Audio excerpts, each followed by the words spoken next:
Hello, everyone. Look, we are here at Port Pirie, one of the pharmacies in Port Pirie, which is located in regional South Australia. And I have a special guest today with me. Her name is Sakshi, and let's listen from Sakshi about her journey about CAPS. Okay, so hi everyone. As you already know, my name is Sakshi, and I've started my internship here in this pharmacy back in September last year. And so far, I'm just loving the works, loving the vibe. That's good to know. But our listeners are mostly those people who are actually doing the CAPS exam or just Hmm. about to start, and there's a huge fear factor which Hmm. actually keeping them away, or maybe the relative thing that you can't do it. Why are you Hmm. investing time? So can I ask, like, was it same with you?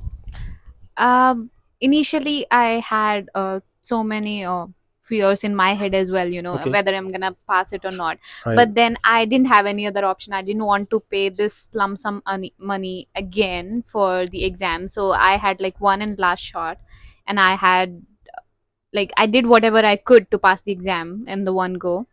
So I think that should be done by everyone. If you're gonna fear, you won't be able to concentrate on your study. So better give your best shot in one go. That's wonderful message for our listener.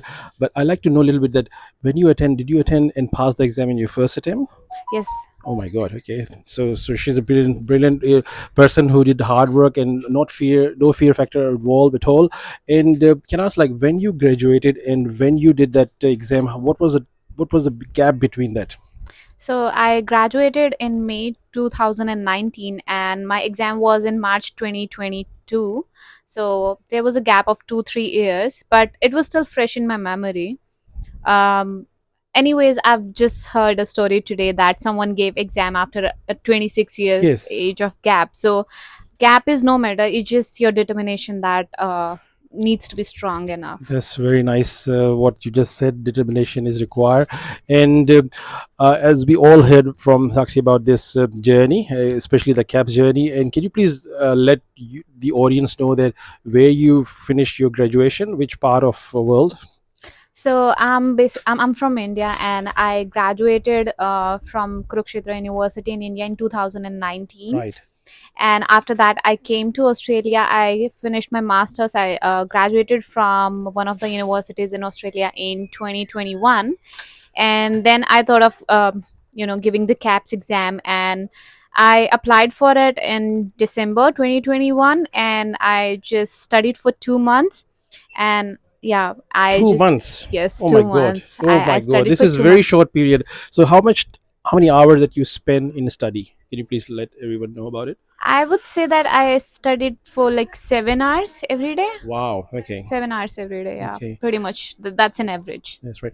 And actually, what would you advise anyone at the moment? As you telling your journey as you came to do study here, so you spent a lot of money on your degree. Eventually, I would say, how much fee that you have paid here to Australian University to earn that master's degree? I would say that Approximately it was around $65,000. $65,000. So as you can see, the visas are a bit relaxed at the moment. So what is your advice to any applicant? Do they still use that way of masters, or can they sit in the caps and hit the Mhm. exam in 2 months and come for those state nomination visas? What do you think? What your gut feeling is at the moment? I would always recommend this, that never ever go for a master's degree if you Oh do my not have God. that much of money. Always go for CAPS examination. Pharmacy is a beautiful profession. Go for CAPS examination, clear your exam. There's a huge shortage. People want pharmacists. It's a noble profession as well. You will feel that respect, and you will feel that you're doing something good. So don't just go for masters just because everyone is doing it. And Go and for it's, CAPS and it's examination. actually you just said the profession is good. Uh, you have may seen that pharmacists are allowed to do the attestation, like Hmm. back home there were some grade officers required, so we Yeah. have the privilege here to Yep. attest the documents. Yep, that's true. So you know that when you become a pharmacist, you will feel like like a huge achievement, I would say, as Hmm. a professional person. So that's something you can you tell, because nobody knows these things overseas. Yeah, that's true. So I myself do COVID jabs and flu jabs. And people here, they look pharmacy as a profession, like and pharmacist as a person who is respected, who knows about the medicine, and they're very kind towards you, they're very respectful. So it's not like just giving the boxes of medicine. It's not that. You gotta do the counseling, you get in touch with people, you get to know them better, and they get to know you better.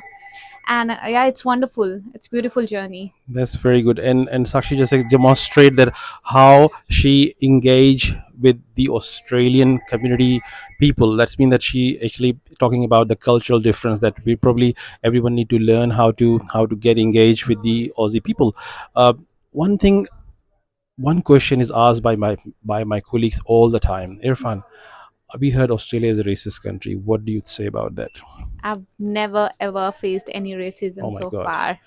Okay, so I you am very blessed, I've never faced anything like that. okay, so that you're very blessed, and uh, that's amazing story that Shakshi is sharing with us, her CAPS journey and her working here, and she just said that she's a vaccinating intern pharmacist.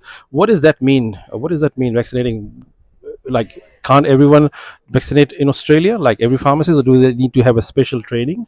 They do actually need a special training. You need to go through some online courses, some short courses, and you actually need to take like a full 1 day Face to training. face training. Yeah, Yep. the face-to-face training as well. But it's actually fun. It's not very hard.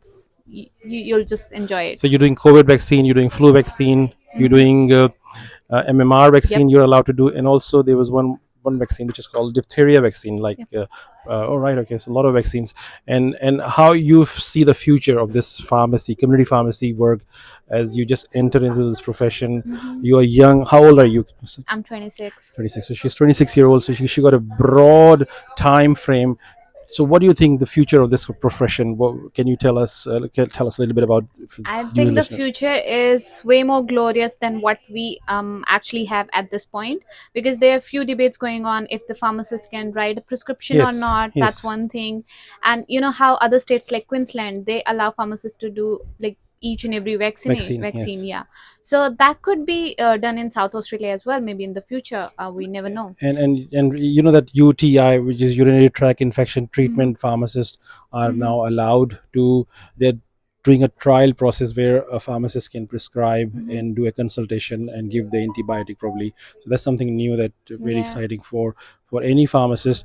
And today we just talk about that ITP program that you're doing, and there's a course that you can do at the Hmm. moment which is free Hmm. of charge, Yeah. which is actually helping you to become a consultant pharmacist. So would you be Hmm. interested in doing that? Yes, I am highly interested in doing that, and I'm actually planning to do it very soon. Okay, and you just mentioned to me something very special about that compounding pharmacy. What was that? Yeah, so this is how not every pharmacy is compounding, but you need to learn how to compound the products. Yes. So that's why I got myself enrolled in one of the workshops in Griffith University for Okay, that. so that's very special. Like, this is what we call a special interest. Some pharmacists take compounding as a special interest. Some pharmacists take sports medicine as a special interest. So this is something which I think I just discovered today when I was meeting her today, and that's very good. All right, good luck for your exam. Your Thank exam you. would be coming for your caps too. Are you In very June. confident? June. All Yeah. right, take care. Thank you very much for Thanks a lot. बोल के लंगर जीत रहा है जीत रहा है जीत रहा है